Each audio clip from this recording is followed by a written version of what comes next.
어제 말씀에서 예수님께서 종교 지도자들을 책망하셨습니다. 이 싸움은 대제사장들과 그리고 장로들이 먼저 예수님께 걸어온 싸움입니다.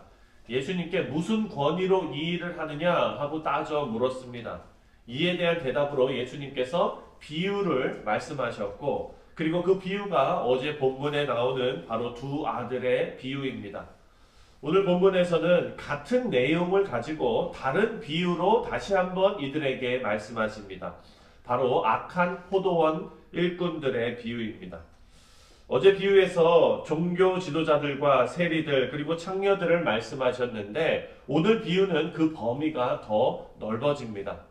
주인이 포도원을 만들고 세를 주고 떠났습니다. 그리고 포도 수확할 때가 돼서 주인이 자신의 종들을 포도원으로 보냈습니다. 악한 일꾼들이 주인이 보낸 종들을 때리고, 또 누구는 돌로 치고, 또 누구는 데려가서 죽였습니다. 주인이 다시 한번 더 많은 종들을 보냈는데 악한 일꾼들이 똑같이 또 죽였습니다. 이번에는 주인이 자기 아들을 보내면 이들이 존중할 것이다 라고 생각을 했는데, 악한 일꾼들이 주인의 아들이 죽으면 농장이 일꾼들에게 돌아가기 때문에 주인의 아들을 포도원 밖으로 유인해서 죽여버립니다. 우리가 잘 아는 대로 포도원에서 일하는 일꾼들은 이스라엘을 상징하지요. 하나님께서 이 아브라함과 이스라엘을 택하시고 영적으로 축복받은 하나님의 나라를 그들에게 맡기셨습니다. 그런데 우리가 며칠 전 묵상할 때 생각나십니까? 예수님께서 예루살렘으로 입성하시고, 그리고 그 무화과 나무를 저주하신 사건이 있었지요. 왜 저주하셨습니까? 열매를 맺지 못했기 때문에 저주하셨습니다. 그 열매 맺지 못한 무화과 나무처럼 이스라엘은요, 아무런 열매를 맺지 못했습니다. 그래서 하나님께서 이들을 일깨우시기 위해서 선지자들을 보내셨지요. 하나님께서 보내신 선지자들을 이 악한 포도원 일꾼들이 종들이 왔을 때 죽이고 돌로 치고 했던 것처럼 하나님의 선지자들을 이스라엘 백성들은 배척했습니다. 이제 하나님의 아들 예수님을 하나님께서 보내셨는데 39절에 보면은 포도원 밖에 내쫓아서 죽였습니다. 앞에서 말씀하신 비유에서처럼 이번에도 듣는 사람들이 스스로 깨달을 수 있도록, 스스로 답을 찾을 수 있도록 예수님께서 유도하십니다. 예수님께서 종교 지도자들에게 포도원 주인이 이 악한 일꾼들을 어떻게 하겠느냐라고 물어보세요. 종교 지도자들이 자신들의 입으로 이렇게 말합니다. 41절을 함께 읽겠습니다. 41절입니다. 시작. 그들이 말하되 그 악한 자들을 진멸하고 포도원은 제 때에 열매를 바칠 만한 다른 농부들에게 새로 줄지니이다. 비유를 들었으면 누구나 대답할 수 있는 그런 내용입니다. 하지만 이 당연한 대답의 내용이 이스라엘을 향하고 있다는 것을 몰랐습니다. 하나님의 나라를 이스라엘에게서 빼앗아서 그리고 열매 맺는 다른 나라의 백성들에게 주시겠다라는 말씀입니다. 모든 내용과 역사를 우리는 다 알고 있지요. 그 모든 것을 아는 우리들에게 이 말씀은 참 안타까운 말씀입니다. 사랑하는 성도님들 생각해 보십시오. 당시 유대인들은요, 예수님하고 동시대에 살던 사람들 아닙니까? 과거의 이스라엘은 하나님께서 택하시고 그리고 하나님께서 내 백성으로 삼으신 민족입니다. 그리고 그 민족 가운데 예수님께서 함께 계시는 그런 시대를 살고 있습니다. 이들은요, 과거의 이스라엘을 예수님과 함께 미래의 이스라엘과 연결할 수 있는 정말 특권 중에 특권을 가진 사람들이었는데, 축복 중에 축복을 받은 사람들이었는데, 하나님께서 보내신 예수님을 배척하고 거부해서 미래를 잃어버렸습니다. 우리 사랑하는 성도님들, 우리는 이런 안타까운 그 당시 백성들의 잘못을 반복하면 안 됩니다. 지금 현대교회는요, 이 귀한 복음을 다음 세대에게 연결해야 하는 귀한 사명이 우리에게 있는 줄 믿습니다. 예수님 당시 이스라엘 백성들은 자신들이 하는 일이 얼마나 중요한지 인식하지 못했어요. 우리도 마찬가지입니다. 사랑하는 성도님들, 제 연배도 그렇지만 여러분 연배들은요, 한국에 하나님께서 부흥을 주셨던 그 뜨거웠던 성장했던 그 시기를 다 겪으신 분들 아닙니까? 그리고 지금 세대, 우리 어린아이들이 자라나는 이 세대를 한번 생각해 보십시오. 지금 그런 부흥을 우리가 꿈꿀 수 있을 만한 그런 것을 느끼고 그리고 그런 것을 사모하며 하나님 앞에 나아갈 수 있을 만한 그런 세대가 지금 되지 못하고 있다는 거예요. 교회들은 다 힘을 잃고요. 성도들은 다 떠나가고요. 목회자들은 부패한 목회자들이 생겨나기 시작하고요. 사랑하는 성도님들, 이런 시대에 양쪽을 다 경험하고 있는 이 세대가 어찌 보면 예수님과 함께 있었던 이스라엘과 같은 특권을 누리는 그런 세대가 아닐까 생각해 봅니다.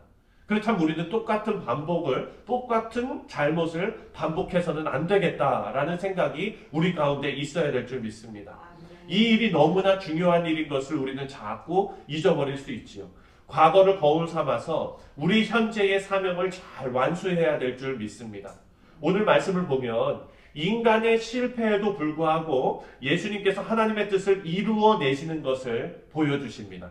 42절과 43절을 우리가 함께 읽겠습니다. 42절, 43절입니다. 시작! 예수께서 이르시되 너희가 성경에 건축자들이 버린 돌이 모퉁이의 버릿돌이 되었나니 이것은 주로 말미암아 된 것이요 우리 눈에 기이하도다 함을 읽어본 일이 없느냐. 그러므로 내가 너희에게 이르노니 하나님의 나라를 너희는 빼앗기고 그 나라에 열매 맺는 백성이 받으리라. 아멘.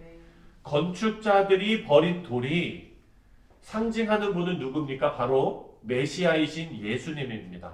이스라엘 백성들이 예수님을 버렸다고 예수님께서 버린 돌이 되는 것이 아닙니다. 사람들에게 버림받은 예수님께서 다른 곳에서 아주 중요한 모퉁이 돌이 되어서 그 위에 새로 건물이 올라가게 됩니다. 이것이 하나님의 뜻을 반드시 이루어 가시는 하나님의 섭리인 줄 우리가 믿습니다. 새로운 백성들에게 하나님의 나라가 주어질 것을 예수님께서 말씀하셨습니다. 예수님께서 예루살렘에 입성하셔서 십자가를 지고 죽으시고 부활하시는 구속의 역사는 바로 이 새로운 백성을 출현시키기 위한 사역인 것을 우리가 알지요. 그리고 그 새로운 백성들이 누구입니까? 바로 저와 여러분들입니다. 예수님의 구속으로 인해서 하나님의 축복은 교회를 통해서 이제 나타나게 되었습니다. 교회는 이 땅에 심기어져서 큰 나무가 되는 하나님의 새로운 백성들입니다. 우리 사랑하는 성도님들, 예수님의 이 비유의 말씀이 우리에게 위로가 되고 소망이 되시는 그런 축복이 있으시기를 주님의 이름으로 축원드립니다. 단순히 머리로만 이해하는 수준이 아니라 우리가 예수님에 의해서 새롭게 태어난 새로운 백성이라는 사실이 감동으로 다가오는 성도님들 되시기를 바랍니다. 이 말씀을 이해하고도 하나님 뜻에 무릎 꿇지 못한 사람들이 있었습니다. 바로 45절과 46절을 우리가 다 같이 한번 읽겠습니다. 시작! 대제사장들과 바리새인들이 예수의 비유를 듣고 자기들을 가리켜 말씀하신 줄 알고 잡고자 하나 무리를 무서워하니 이는 그들이 예수를 선지자로 알미었더라. 아멘. 대제사장들과 장로들이 예수님께서 이 비유로 하신 말씀을 듣고 이 말씀이 자신들을 향하고 있다는 것을 깨달았습니다. 머리로 알았던 거예요. 그렇게 됐을 때 하나님 앞에 뉘우치고 회개했더라면 그들도 하나님의 새로운 백성이 될 수 있었을 것입니다. 왜냐하면 하나님의 인자하심과 그 자비하심은 끝이 없기 때문입니다.